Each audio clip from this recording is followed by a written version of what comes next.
نحمده ونصلي علی رسوله الکریم۔ یہ سن 3 ہجری سے متعلق سرایا، غزوات اور واقعات کا بیان پچھلی دفعہ ہوا تھا۔ آج یہ 4 ہجری سے متعلق سرایا و غزوات ہیں۔ اس میں سب سے پہلے رجی کا حادثہ۔ سفر 4 ہجری میں مدینہ کے جنوب میں مکہ و طائف کے درمیان ایک علاقہ ہے جس کا نام رجی ہے۔ وہاں کا ایک شخص تھا سفیان ابن خالد حضلی۔ یہ رسول اللہ صلی اللہ علیہ وآلہ وسلم کے پاس آیا۔ اس نے کہا کہ ہمارے قبیلے کے لوگوں کو اسلام کی تعلیم دینے کے لیے آپ کچھ حضرات کو میرے ساتھ کر دیجئے، میں ان کو اپنے ساتھ لے کے جاؤں گا۔ تو رسول اللہ صلی اللہ علیہ وآلہ وسلم نے 10 صحابہ کرام رضی اللہ عنہم کو ان کے ساتھ کر دیا، اور وہ وہاں ان کو لے کے گیا، اور پھر وہاں لے جا کر کے ان 10 صحابہ رضی اللہ عنہم کو شہید کر دیا۔ گویا رسول اللہ صلی اللہ علیہ وآلہ وسلم کو دھوکہ دے کے وہ یہ لوگ صحابہ اپنے ساتھ لے کے گیا۔ اسی مہینے میں سفر 4 ہجری میں بیر معونہ کا حادثہ پیش آیا۔ ہدا یا نجد یہ علاقے کا نام ہے۔ وہاں کا شخص تھا ابو برا بن مالک۔ اسے رسول اللہ صلی اللہ علیہ وآلہ وسلم نے اسلام کی دعوت دی۔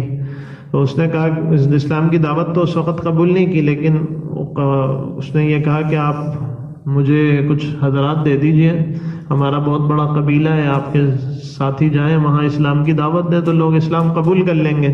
تو رسول اللہ صلی اللہ علیہ وآلہ وسلم نے اس کی درخواست پر 70 صحابہ رضی اللہ عنہم، جن میں سے اکثر قراء تھے، قاری تھے اور اہل علم تھے، ان کو اس کے ساتھ کر دیا۔ تو وہ ان لوگوں کو لے کر کے گیا، اور ایک مقام پہ جب پہنچا تو وہاں اس کے جو قبیلے کے لوگ تھے انہوں نے ان صحابہ رضی اللہ عنہم کو گھیرے میں لے لیا۔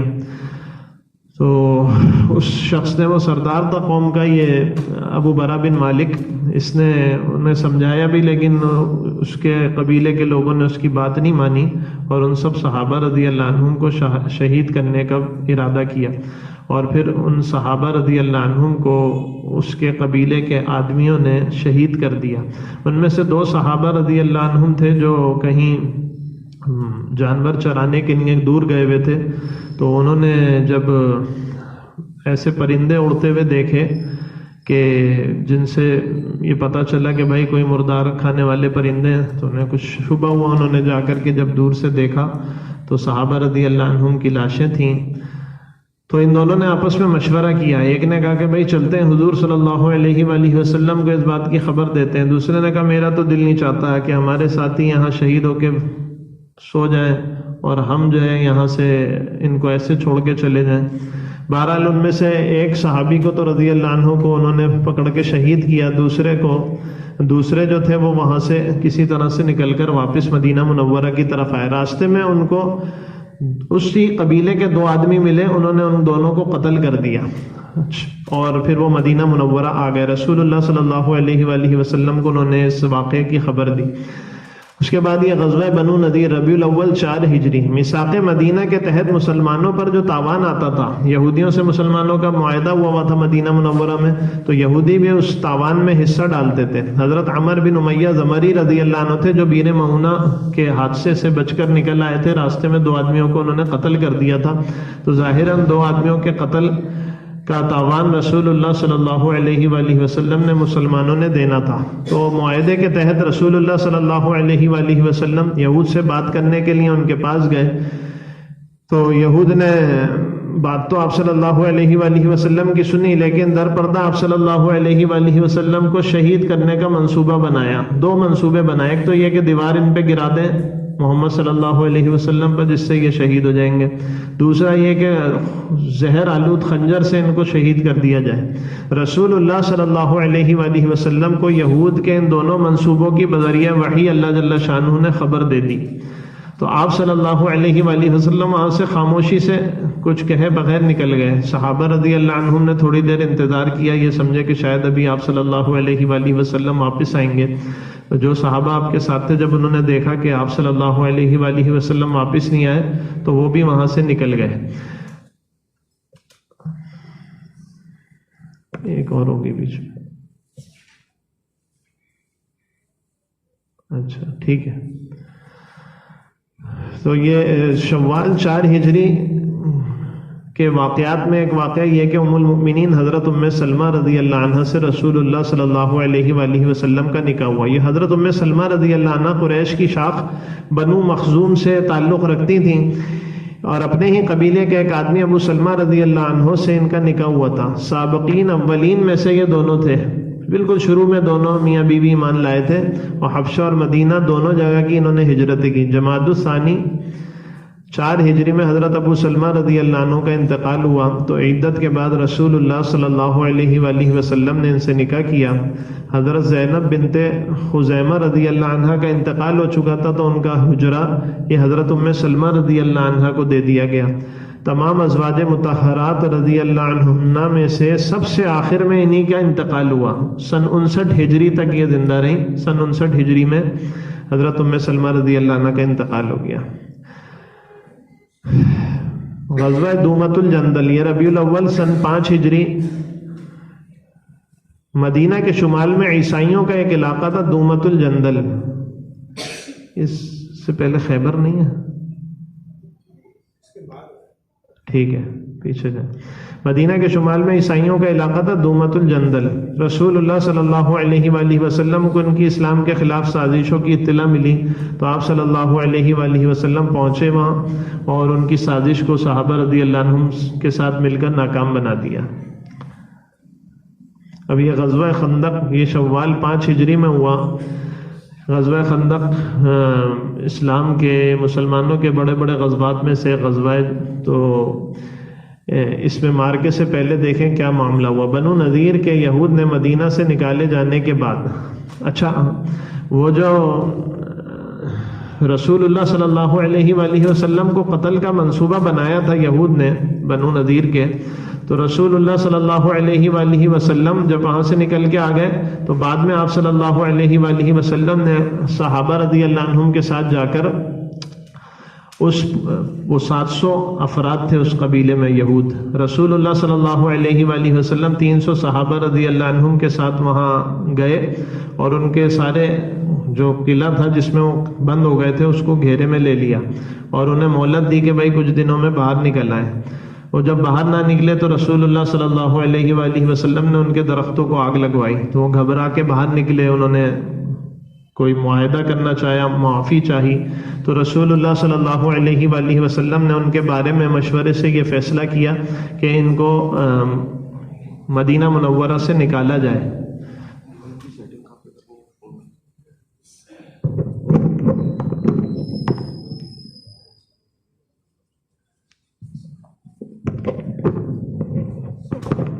تو کہاں بات تھی؟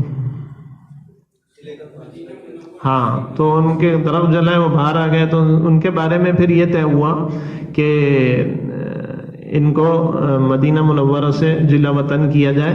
اسلحہ لے جانے کی اجازت نہیں تھی باقی سامان کے ساتھ ان کو وہاں سے نکالا گیا.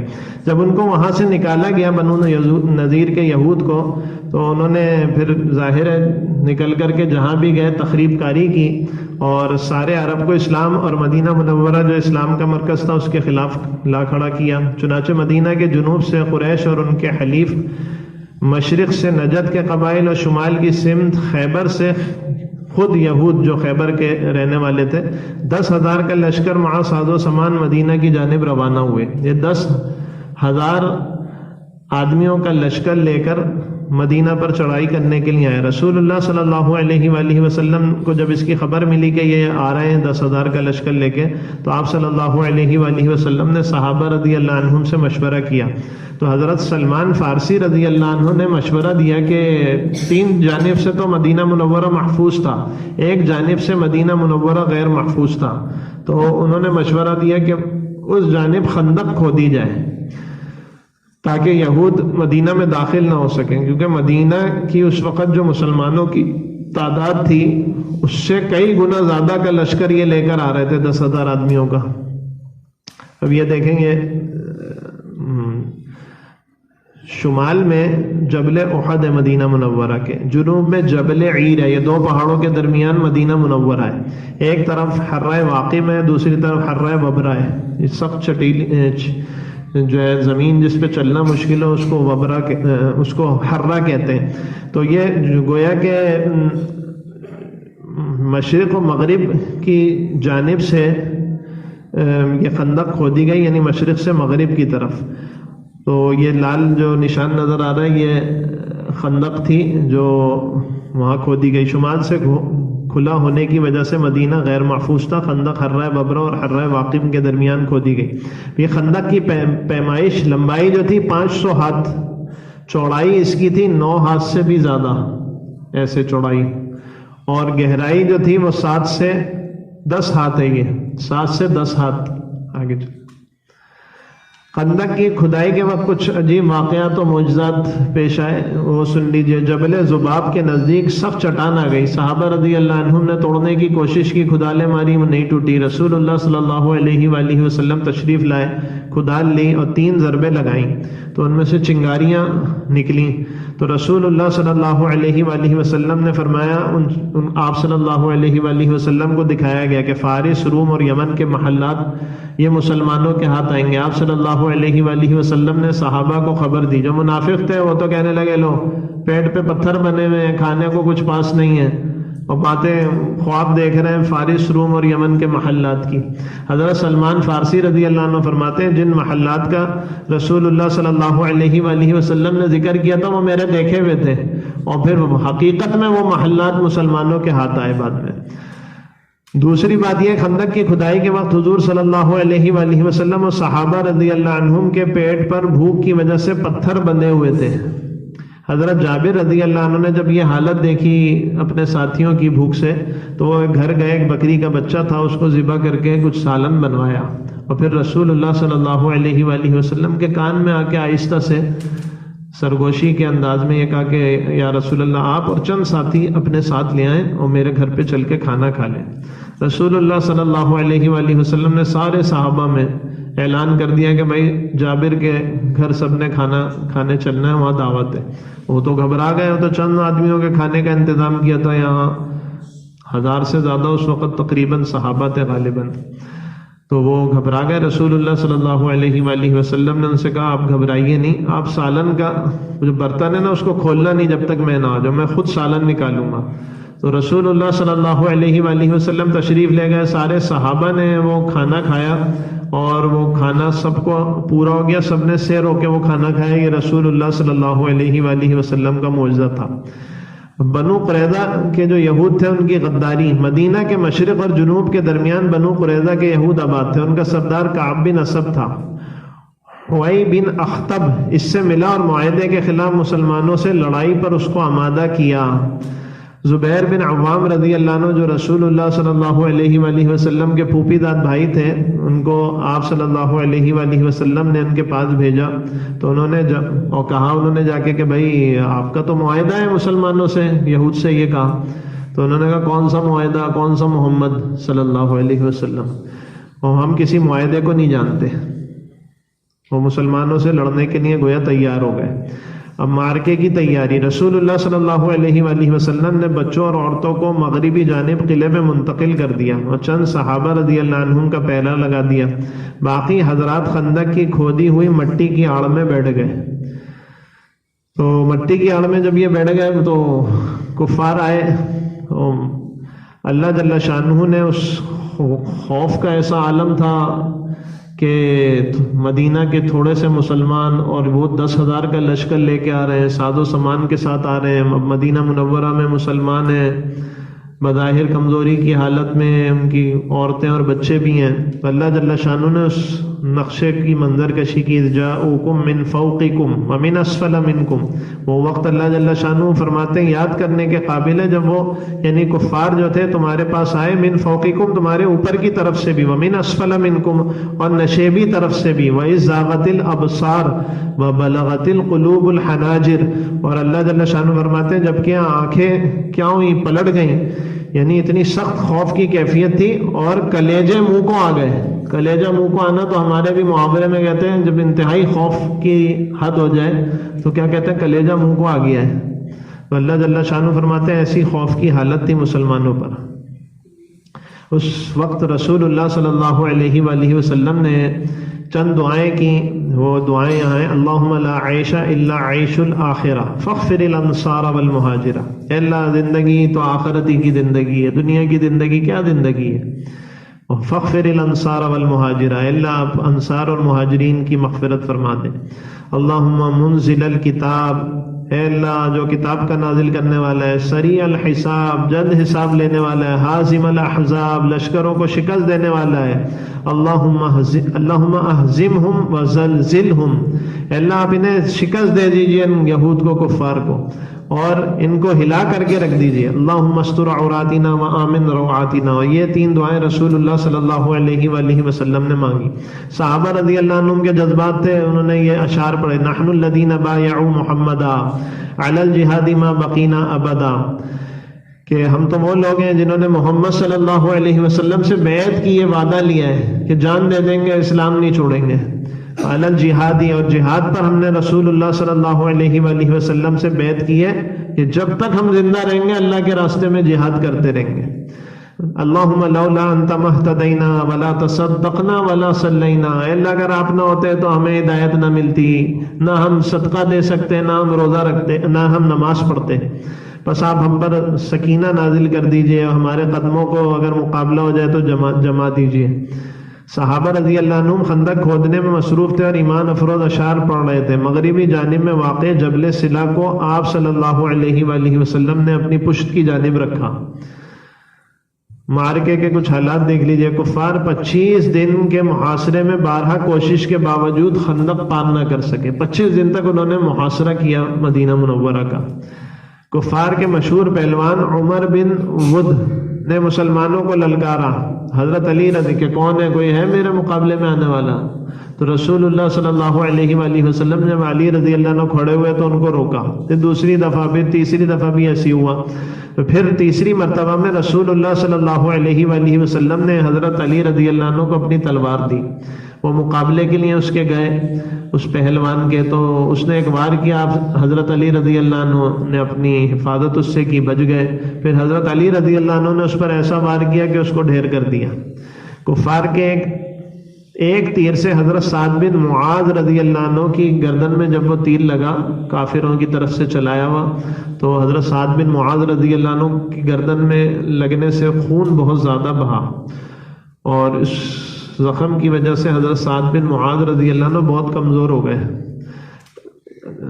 غطفان کے ایک شخص نعیم بن مسعود، اس موقع پر بڑی خوف کی کیفیت، اور اللہ جل شانہ نے اپنے فضل سے یہ معاملہ فرمایا. نعیم بن مسعود یہ کافر تھا، یہ اس موقع پر مسلمانوں کے حالات احوال دیکھ کر اسی وقت مسلمان ہوا خندق کے موقع پہ، اور یہ رسول اللہ صلی اللہ علیہ وآلہ وسلم کے پاس آیا، آپ سے اجازت دی کہ مجھے اجازت دیں کچھ تدبیر کرنے کی. اور پھر آپ صلی اللہ علیہ وآلہ وسلم نے اس کو اجازت دی. اس نے وہاں جا کے پھوٹ ڈال دی. جو باہر سے آئے تھے ان کو جا کے کچھ بات کی، جو مدینہ منورہ کے اندر کے یہود جو اپنا معاہدہ توڑ کر مسلمانوں کے خلاف لڑنے کے لیے تیار ہو گئے تھے، ان سے کچھ بات کی، اور ان دونوں کے درمیان اس نے پھوٹ ڈلوا دی. سخت سردی تھی. رسول اللہ صلی اللہ علیہ وآلہ وسلم نے فرمایا کون دشمن کے حالات کی خبر لائے گا؟ سب خاموش رہے. آپ صلی اللہ علیہ وآلہ وسلم نے حضرت حذیفہ رضی اللہ عنہ، یہ وہ صحابی ہیں جنہیں رسول اللہ صلی اللہ علیہ وسلم کا رازدار کہا جاتا ہے، سر الرسول صلی اللہ علیہ وسلم، ان سے کہا کہ تم جاؤ اور یہ دعا پڑھو: اللہم استر عوراتنا وآمن روعاتنا، اللہ ہمیں خوف سے امن بخش دے اور ہماری ستر پوشی فرما. ان کا بیان ہے کہ جب میں نے یہ دعا پڑھی تو مجھے ایسا سخت سردی تھی، اسی لیے کوئی بھی تیار نہیں ہوا. آپ صلی اللہ علیہ وآلہ وسلم نے فرمایا کون جائے گا وہاں احوال لانے کے لیے کفار کے؟ کوئی بھی کھڑا نہیں ہوا. پھر آپ صلی اللہ علیہ وسلم نے ان کو بھیجا. یہ دعا جب پڑھ کے کہتے ہیں میں گیا، مجھے ایسا لگتا تھا میں کسی گرم حمام میں چل رہا ہوں، حالانکہ سخت سردی تھی، ہوائیں چل رہی تھی ٹھنڈی.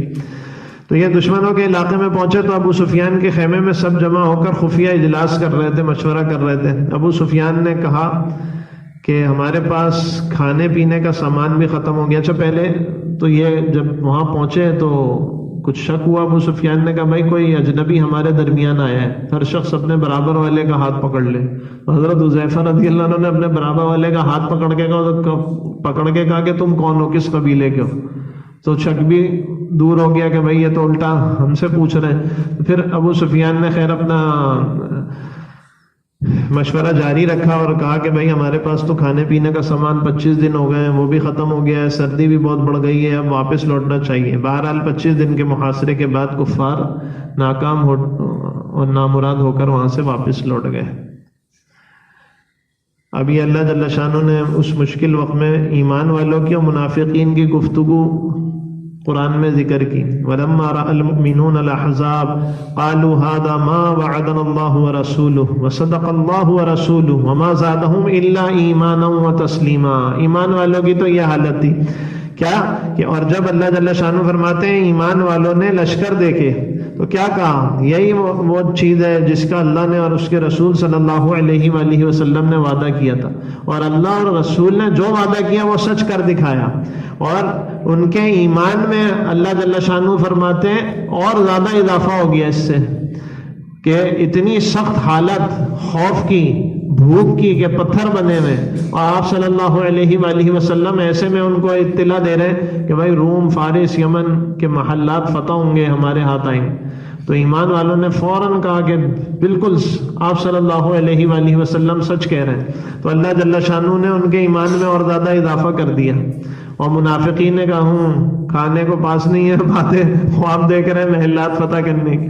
تو منافق نے دل سے جھٹلائی آپ صلی اللہ علیہ وسلم کی بات، انہوں نے تصدیق کی. تو منافقین کی حالت کو کیا اللہ جل شانہ فرمایا وَإِذْ يَقُولُ الْمُنَافِقُونَ وَالَّذِينَ فِي قُلُوبِهِم مَرَضٌ. اور منافقین اور جن کے دلوں میں مرض تھا نفاق کا، انہوں نے کیا کہا، مَا وَعَدَنَا اللَّهُ وَرَسُولُهُ إِلَّا غُرُورًا، کہ اللہ اور اس کے رسول نے جو بھی وعدہ کیا وہ دھوکے کا ہی وعدہ کیا، نعوذ باللہ.